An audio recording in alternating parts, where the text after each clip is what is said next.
nchi yetu kama Tanzania na serikali ya Mama Samia imejipanga vizuri sana kuhakikisha kwamba mafuta kama nchi tunayo ya kutosha, na pia kuna meli ambazo zilishafika, na pia wanaendelea kufuatilia vizuri kabisa mwenendo wa meli ambazo zilikuwa zinatakiwa zipakie na kuja kwetu sisi hapa.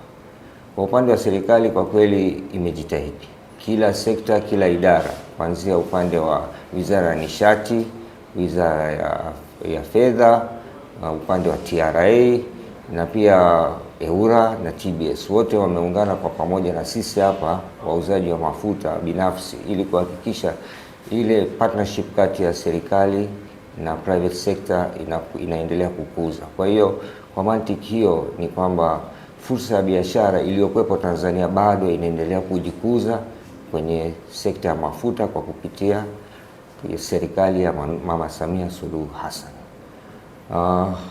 Ushauri wangu kwa serikali kwa hivi sasa ni kuendelea kuhakikisha mafuta yapo, kwa sababu tukianza kuogopa kwamba bei inapanda duniani kote, hiyo ni shida ambayo iko duniani kote, na sisi kama Watanzania pia inabidi tujipange kukutana na hiyo shida, kwa sababu sisi pia tunaishi katika dunia hii, na tuiunge serikali mkono pale ambapo serikali itaona kuna unafuu inaweza katoa upande wa ruzuku au kupunguza pengine kodi za aina mbalimbali.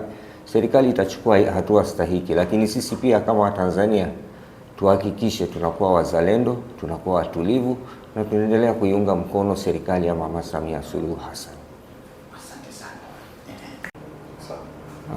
Hapo mwaka jana katika sekta ya mafuta tulikutana na matatizo mengi, haswa mafuta kuingizwa nchini kiholela na kuuzwa kiholela, ambayo ilikuwa inasababisha serikali kupoteza mapato yake. Lakini sisi kama wananchi na wazalendo tuliamua upande wetu kuishauri serikali kuhakikisha kwamba haya mafuta yanapoingia nchini yanafuatiliwa kwa kupitia BL number, ambayo ndio chanzo cha ufuatiliaji wa mafuta yote.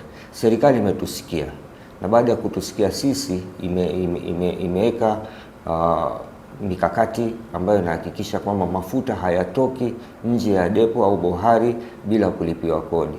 Tumeona mwamko mzuri, na pia tumeona biashara inazidi kukua kwa kuwa mafuta halisi sasa yanaingia sokoni, na yale ambayo yalikuwa yanakwepa kodi hayapo tena, hayaonekani.